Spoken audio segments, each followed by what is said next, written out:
Essencialismo, conhece esse livro? Sou Natália Ardzoni e nesse vídeo eu quero trazer algumas lições desse livro e falar um pouco sobre o que seria o essencialismo nas finanças. Essencialismo, a busca disciplinada por menos. Quando eu li essa frase aqui, eu sabia que eu precisava dar uma lida nesse livro. Li e descobri que eu sou bem essencialista, mesmo sem saber o que era isso. O essencialismo trata de fazer menos, porém melhor. Trata de fazer menos coisas, já que o nosso tempo e a nossa energia são coisas finitas. E se a gente viver gastando com o que não importa, vai faltar para o que importa. E a mesma lógica serve para o dinheiro. Se eu viver dizendo sim para coisas muito legais, para as coisas que eu quero comprar, provavelmente vai faltar para as coisas importantes. Se o meu foco está num monte de coisa, a minha energia fica muito dividida, então eu não consigo avançar em nenhum lado, eu fico tentando ir para todos os lados ao mesmo tempo. Já o essencialista escolhe naquilo que ele vai focar. Então ele usa mais a energia em uma coisa e ele consegue progredir naquilo. Logo no começo do livro tem uma tabelinha que mostra uma diferença entre o essencialista e o não essencialista. E foi uma coisa que me chamou a atenção porque é um negócio que eu aprendi ao longo do tempo. O não essencialista pensa eu tenho que fazer. E o essencialista pensa eu escolho fazer. Parece a mesma coisa, né? Mas isso foi uma virada de chave bem grande na minha vida, quando eu descobri que eu não tinha que nada, que tudo que eu fazia era uma escolha minha. Então, se eu estava fazendo algo porque eu escolhia, eu podia escolher fazer aquilo de bom humor ou então parar de fazer. Fazer as coisas de uma vontade deixou de ser uma opção. Mas a tabela não para aí. Ele fala também que o não essencialista diz sim para muitas coisas sem pensar. E acaba tendo que forçar a execução de última hora, sempre correndo de última hora para tentar fechar as coisas. Já o essencialista faz uma pausa antes de responder, diz não para várias coisas e remove obstáculos para conseguir facilitar o fazer. E a conclusão, o não essencialista vive uma vida que não satisfaz, vive preocupado, vive cansado, vive exausto. Já o essencialista vive uma vida que tem significado e se diverte na jornada. E é isso, é sobre isso. Remover esse monte de ruído, esse monte de coisa que na verdade não importa, que estão só atrapalhando, só gerando volume, e abrir espaço para o que é essencial, para as pessoas que são essenciais, para o olho no olho, para as atividades que são essenciais. E aproveitar a viagem, não só o destino. Esse livro me conquistou já nesse começo, porque é uma coisa que eu fui descobrindo nesse meu caminho do autoconhecimento, desse monte de terapia, desse meu processo de sair da engenharia para algo que eu nem sabia o que ia ser. Eu fui me observando, eu fui cortando coisas que eu achava que não faziam sentido e muitas vezes eu achava que elas eram muito importantes, que ia ter muito impacto e depois que eu cortava eu percebia que era só um negócio que me ocupava e não me trazia muita coisa. Eu cansei de correr, eu cansei de me manter ocupada, eu cansei dessa associação que a gente faz, que pessoas ocupadas são pessoas mais importantes. Hoje eu tenho orgulho de ter tempo livre, de dormir no mínimo 7 horas todas as noites, de ter tempo para mim, de ter tempo para meditar, tempo para não fazer nada, para pensar. Eu gosto de ter tempo livre. Eu vivi muito tempo correndo, estressada, no automático, e eu confesso que eu não tenho muita memória desse tempo, e foram anos da minha vida. E hoje eu vivo muito mais presente, vivendo mais o agora, fazendo menos, mas aproveitando mais, olhando mais no olho, fazendo coisas que importam mais. Tem uma frase aqui nesse livro que me pegou, que é: se a gente não estabelece as nossas prioridades, a gente vai viver de acordo com as prioridades definidas por outras pessoas. Quanto tempo eu perdi correndo atrás de prioridades de outras pessoas, fazendo o que era importante para outras pessoas e me colocando em segundo lugar. Mas voltando para o livro, qual é a mentalidade básica do essencialista? O primeiro ponto é que a gente pode escolher onde a gente vai usar o nosso tempo e a nossa energia. A gente não tem que nada. Tudo é uma escolha. E essa escolha pode ser consciente ou ela pode ser automática, visando a prioridade das outras pessoas, fazendo o que as outras pessoas nos mandam fazer. O segundo ponto é que quase tudo é ruído e pouquíssimas coisas são realmente importantes, são realmente essenciais. Então vale a pena a gente gastar um tempo para conseguir entender quem é quem. E o terceiro ponto é que não dá para ter tudo, não dá para fazer tudo. Então a gente vai ter que perder umas coisas para poder ganhar algumas que importam mais. Do que tu vai abrir mão? Esse livro é dividido em 3 partes: explorar, eliminar e executar. Explorar é exatamente descobrir o que é vital e o que é trivial.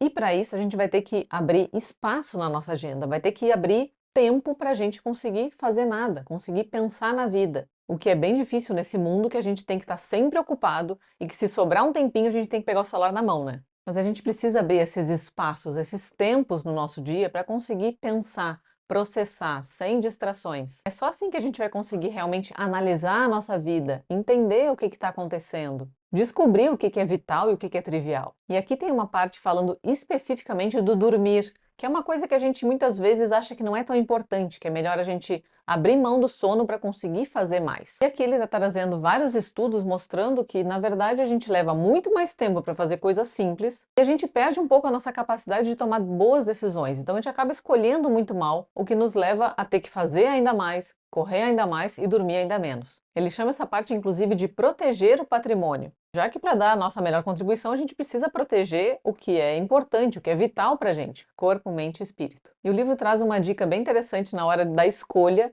meio extrema, mas bem boa. Aquilo que não é um sim óbvio, é um não óbvio. Se aquela coisa não te empolgou o suficiente para ser um super sim, então é um não. Eliminar. Nessa parte ele fala que não basta a gente escolher o que é vital, o que é trivial. A gente precisa realmente cortar o que não faz mais sentido. Dar esse não, colocar esse limite, muitas vezes é muito difícil, porque vai contra algumas normas sociais, né?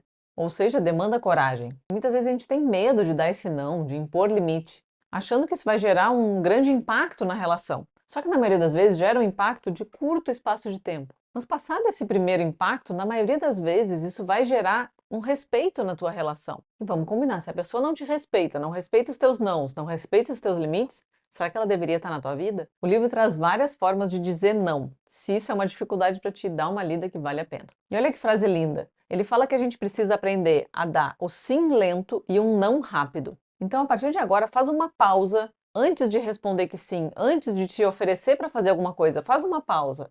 Analisa se aquilo realmente cabe no teu mundo, se vale a pena para ti dar o teu sim. Analisa isso tudo antes de te comprometer. Até porque é mais fácil dar esse não antes de começar algo do que depois, quando tu já está fazendo. O livro traz dois conceitos que ele fala dessa dificuldade da gente parar de fazer algo que já está fazendo. Um deles é a influência dos custos perdidos, ou seja, a gente já investiu muito tempo, dinheiro, energia naquele projeto. Já teve aquele investimento. É difícil a gente tomar essa perda. Então a gente segue investindo para ver se aquilo dá um grande resultado. Só que quanto mais investe, mais difícil fica de parar também. E o outro é o efeito dotação, onde a gente supervaloriza o que é nosso e subestima o que não é. Só que isso vale também para atividades. Então muitas vezes se tu te sente dono de uma atividade, tu vai supervalorizar aquilo e vai ser muito mais difícil de parar. Uma pergunta boa para tu te fazer é a seguinte: se eu não tivesse envolvido nesse projeto, quanto eu me esforçaria para entrar nele? E executar, nessa parte do livro, ele fala sobre como fazer de uma forma mais fácil. E a primeira coisa que ele fala é que a gente precisa ter uma margem de segurança, porque a vida é cheia de momentos inesperados e se a gente não estiver preparado, eles podem nos derrubar. Essa margem de segurança é tipo deixar um espaço entre tu e o carro da frente quando tu está dirigindo. Exatamente para tu ter espaço de se proteger caso o cara da frente faça alguma cagada. Mas a maioria das pessoas vive como se dirigisse colado no carro da frente, sem margem nenhuma. E daí precisa viver resolvendo coisas que teriam sido facilmente evitadas. Essa margem de segurança é deixar mais tempo para compromissos, para deslocamentos, deixar mais tempo para os projetos. É começar a fazer as coisas com antecedência, é ter a tua reserva de emergência, teu dinheiro guardado. Tudo isso te protege de ser sugado para dentro de um problema caso ele ocorra. E costuma dar trabalho para sair, né? Então a gente cria essa margem para não ser sugado para dentro do problema ou então para conseguir resolver ele muito facilmente. Outra coisa que facilita a execução é eliminar o que está atrapalhando em vez de ficar tentando fazer mais e mais e mais. E para isso vai ter que criar aquele tempo para conseguir fazer nada, analisar tudo, né? Isso é muito comum, né? A gente fica muitas vezes insistindo em resolver uma coisa na marra e fazer mais e dar um jeito de terminar isso aqui, quando na verdade fazer uma pausa de 10 minutos e conseguir enxergar o que está atrapalhando poderiam ajudar muito mais, né? Outra coisa que o essencialista faz é começar pequeno e ir comemorando as pequenas vitórias. As grandes conquistas são feitas de pequenas coisas, pequenos atos. Mas muitas vezes a gente olha para o grande, tenta fazer tudo ao mesmo tempo e quebra a cara. Qual é a menor ação aqui que vai me trazer uma vitória? Faz isso, termina, tem essa sensação boa da mini vitória e daí escolhe a próxima. Qual a menor ação que eu posso fazer agora para me dar uma mini vitória? E daí faz essa, tem a mini vitória e te pergunta de novo e vai fazendo isso de pouquinho. É assim que a gente conquista algo grande. De pouquinho, um dia depois do outro, uma ação pequena depois da outra. E não esquece que o concluído é melhor que o perfeito, já que o perfeito nunca está pronto, né? E a rotina, tão criticada por tanta gente, é ela que vai te ajudar a fazer com menos esforço. Então cria a tua rotina colocando o que é essencial, tirando aquilo que não é. Aproveita esse superpoder do nosso cérebro de automatizar as coisas que a gente faz muito para fazer aquilo que é essencial, para facilitar isso. E a última coisa que eu vou falar desse livro, ele nos lembra que só existe o agora, que o passado já foi, o futuro não chegou ainda, só o agora que existe. Então treina estar presente. E isso é realmente um treino, porque eu vivi anos de forma muito automática e eu fui me treinando para estar cada vez mais presente. Então é muito treino em interromper essas viagens para o passado ou para o futuro e voltar para o agora, e de novo, e de novo, e de novo. No livro tem algumas dicas de como tirar o passado e o futuro da cabeça e voltar para o agora. Dá uma lida lá que vale a pena. E tem também um desafio de 21 dias do essencialismo. Dá uma olhada caso interesse. E juntando esse livro com a questão financeira.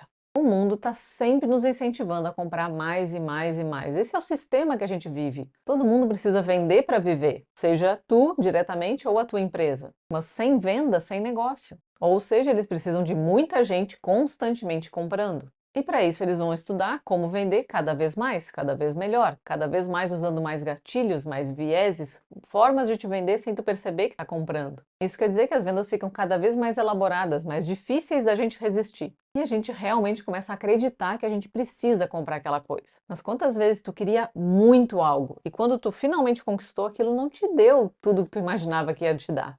E aquilo acabou simplesmente largado num canto. Será mesmo que era tu que queria? Ou caiu em algum tipo de gatilho? E aqui o essencialismo pode nos ajudar. Lembra, o essencialismo é uma busca disciplinada por menos, mas melhor. Menos quantidade, mais qualidade. Menos coisas, mais do que importa. O que importa para ti é sair para jantar com os amigos num restaurante muito chique ou é estar com os amigos? O que importa é dar um presente caro ou estar presente com aquela pessoa, olho no olho. Analisa onde tu está gastando o teu dinheiro, vê se ele está indo para coisas que são essenciais, que são importantes para ti, ou tu está gastando sem nem saber no quê. E essencial aqui não é só comida e coisas para manter a vida. Essencial também é aquilo que te faz bem, aquilo que tu gostaria de conquistar, aquilo que te faz feliz. Corta o que não importa, abre espaço para o que é essencial. É assim que teu dinheiro vai render mais. E não esquece de ter a tua margem de segurança, tua reserva da tranquilidade. Aquele dinheiro para te deixar viver mais em paz, com menos preocupações, muito mais satisfeito com a tua vida. E me conta, que outro livro tu gostaria que eu falasse a respeito aqui? Conta nos comentários. E se gostou desse vídeo, não esquece de deixar teu like, te inscrever no canal e até a próxima.